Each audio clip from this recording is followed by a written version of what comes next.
नमस्कार दोस्तों, आप सभी का स्वागत है मेरे यूट्यूब चैनल अंजन क्लासेस में। आज आप लोगों के समक्ष एक बहुत ही महत्वपूर्ण टॉपिक लेकर आया हूं। जैसा कि आप लोगों को पता है कि हाल ही में एक सुप्रीम कोर्ट का ऐतिहासिक फैसला आया है, जो झारखंड में जेटेट और सीटेट के बीच चल रहे विवाद को अंतिम रूप दे दिया गया है सुप्रीम कोर्ट के द्वारा। और स्पष्ट कर दिया गया है अपने इस जजमेंट में कि अब कौन से लोग पात्र होंगे। झारखंड की जो सहायक आचार्य की बहाली थी, जो 2023 में इसका एग्ज़ाम हुआ था, तो उसके लिए कौन से लोग पात्र होंगे और कौन से लोग नहीं होंगे, इसका आज अंतिम रूप से फैसला आ गया है। तो आइए इस जजमेंट कॉपी को हम लोग स्टडी करते हैं और इसको समझने का प्रयास करते हैं कि आखिर किन किन बिंदुओं पर बात की गई और जजमेंट में क्या कुछ खास रहा और किन के लिए यह फ़ायदेमंद है। हालांकि अधिकतर लोगों को तो जानकारी मिल ही गई होगी कि जेटेट वर्सेस सीटेट के बीच जो मामला चल रहा था, उसमें सुप्रीम कोर्ट ने जेटेट के अभ्यर्थियों के लिए एक बहुत बड़ी राहत की खबर सुनाई है कि सीटेट के जो भी अभ्यर्थी थे, जिनको हाईकोर्ट के द्वारा फॉर्म भरने की अनुमति दे दी गई थी, उनको इस नियुक्ति प्रक्रिया से बाहर कर दिया गया है। जो 26,001 भर्ती निकाली गई थी, उस नियुक्ति प्रक्रिया से बाहर कर दिया गया है। और जो जेटेट पास थे झारखंड के अभ्यर्थी, सिर्फ उन्हीं को इस नियुक्ति प्रक्रिया में शामिल होने का अवसर दिया गया है। फिर भी इस जजमेंट में क्या कुछ खास है, उसको हम लोग विस्तार से समझने का प्रयास करते हैं। और सबसे पहले मैं आप लोग को बता दूं कि मैं किसी एक पक्ष पर बात नहीं करने आया हूं। यहाँ पे जो जजमेंट आया है, सिर्फ उसी पर बात करूँगा। ना तो मैं सीटेट के फेवर में बात करूँगा और ना ही जेटेट के पक्ष में बात करूँगा। तो आइए शुरू करते हैं। सबसे पहले आप यहाँ से हमारा जजमेंट कॉपी शुरू होता है और ये लगभग 53 पेज का है। तो हम लोग उतना विस्तार से नहीं देखेंगे, जो मेन पॉइंट है उसको हम लोग देखते हुए चलते हैं। यहाँ शुरू में आप देख सकते हैं कि नंबर 1 2 करके ऐसा पॉइंट वाइज लिखा हुआ है। तो ये जो पॉइंट्स दिए हुए हैं, ये शुरुआत है जजमेंट कॉपी का, जिसमें लिखा गया है पहला में कि हालांकि यह अंग्रेजी में था, तो इसको मैंने हिंदी से ट्रांसलेट करके ज़्यादा बेहतर ढंग से समझने के लिए इसको हिंदी से ट्रांसलेट किया हूँ। तो पहले पॉइंट में लिखता है छुट्टी मंजूर की गई।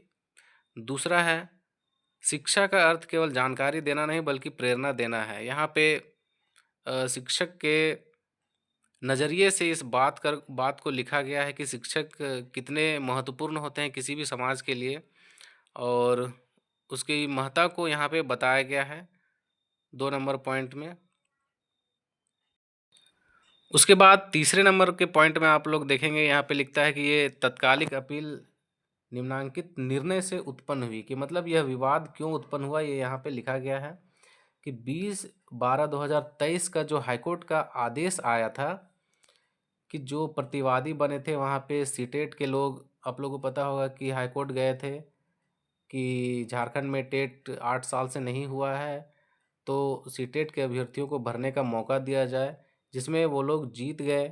और बीच बहाली में ही सीटेट के अभ्यर्थियों को फॉर्म भरने का मौका दे दिया गया। यहाँ से ये विवाद उत्पन्न होता है। इसके बाद आप लोग देखेंगे यहाँ पे कि आप देखेंगे यहाँ कि विभिन्न निःशुल्क एवं अनिवार्य बाल शिक्षा अधिकार अधिनियमों का यहाँ हवाला दिया गया है इस जजमेंट में, कि कब कब यह लागू हुआ और क्या क्या लागू हुआ। ये सारी बातें यहाँ पे लिखी हुई है, आप यहाँ देख सकते हैं।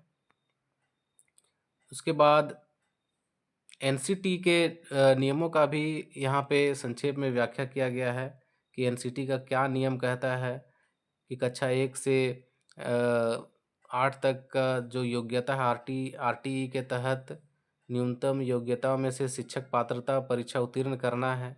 ये सारी बातें इसमें लिखी गई है। मेन जजमेंट जो है इसके आगे है। साथ ही हमें इस बात का भी ध्यान रखना है दोस्तों कि ये जो निर्णय आया है, इस निर्णय में ध्यान देने वाली बात यह थी कि सबसे प्रमुख बात थी कि बीच नियमावली, मतलब बीच बहाली में आप नियमावली जो पहले से चली आ रही है उसको बदल नहीं सकते हैं। इसको आधार मानते हुए सुप्रीम कोर्ट ने यह निर्णय दिया है कि जो पहले से नियमावली चल रही थी उसी के अनुसार यह बहाली प्रक्रिया पूरी की जाए। इसीलिए यहाँ लिखता भी है, यहाँ पे देख सकते हैं कि निम्नलिखित पदों पर नियुक्ति के लिए सेवा शर्तें झारखंड राज्य के प्राथमिक विद्यालयों में सहायक शिक्षक या सहायक आचार्य पदोन्नति एवं सेवा शर्तें नियम 2022। इन नियमों के तहत सहायक के पद पर नियुक्ति के लिए पात्रताओं में से एक है और वही शिक्षक पद के लिए उम्मीदवार और जेटेट उत्तीर्ण होना चाहिए। ठीक है।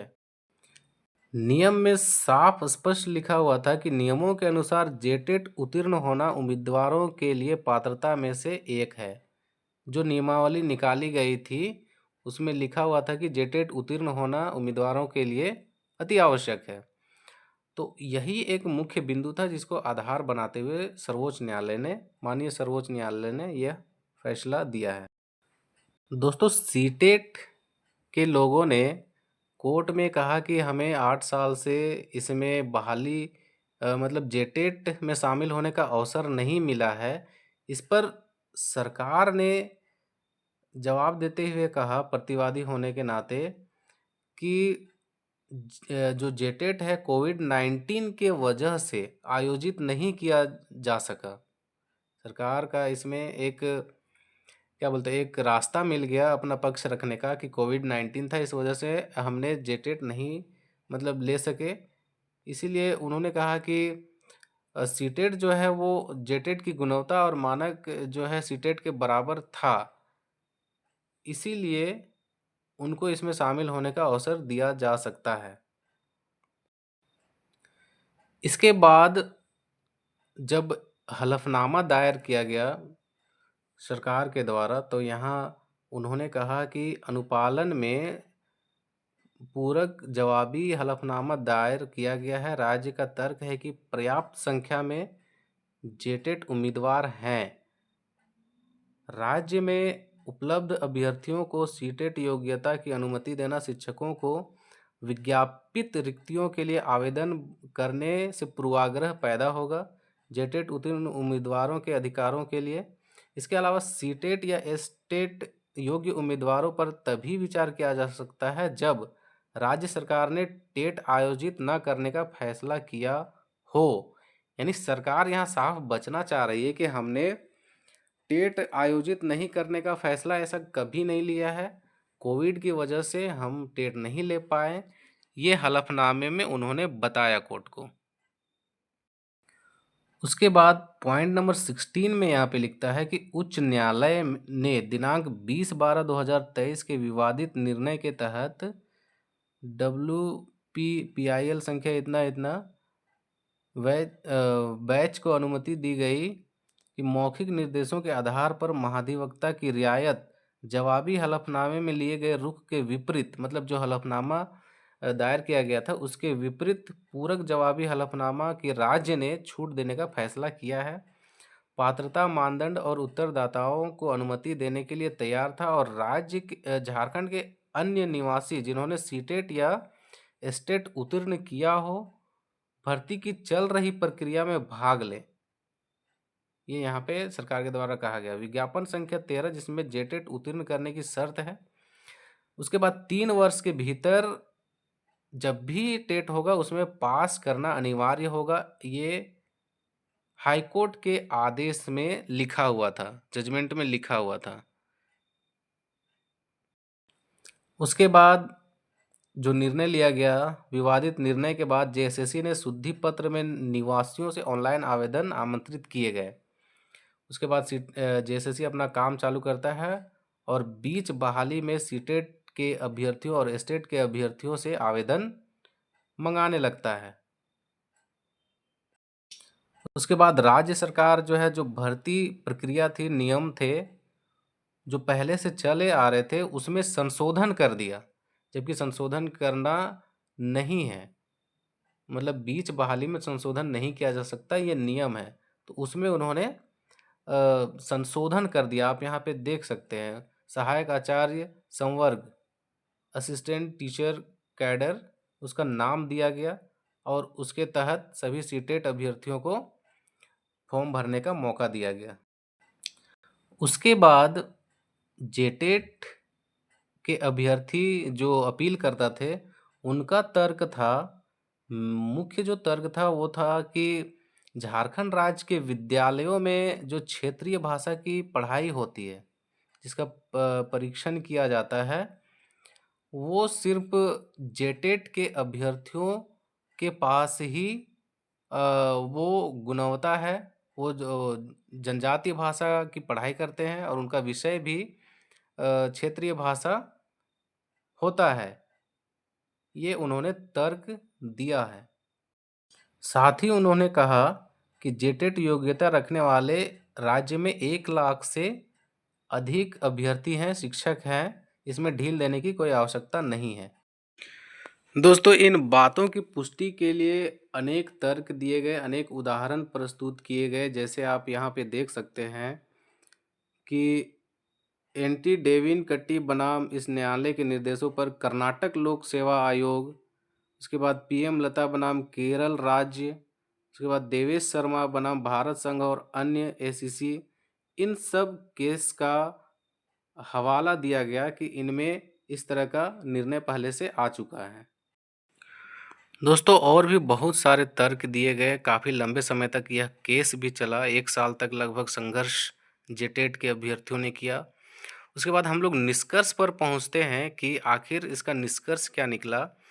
तो पॉइंट नंबर 63 में इसका सारा निचोड़ दिया हुआ है, निष्कर्ष दिया हुआ है कि अपीलकर्ताओं द्वारा दायर वर्तमान अपीलें निम्नलिखित निर्देशों के साथ अनुमति दी जाती है या दी गई है। ठीक है, कि उच्च न्यायालय का विवादित निर्णय जिसमें अनुमति दी गई थी कि पड़ोसी राज्यों के सीटेट और एस्टेट धारक अभ्यर्थी राज्य सरकार की चल रही प्रक्रिया में भाग लेंगी, उस विज्ञापन संख्या 13 को रद्द किया जाता है। मतलब जो भी सीटेट एस्टेट अभ्यर्थी थे जो भाग ले रहे थे, उसको अब रद्द कर दिया जाता है।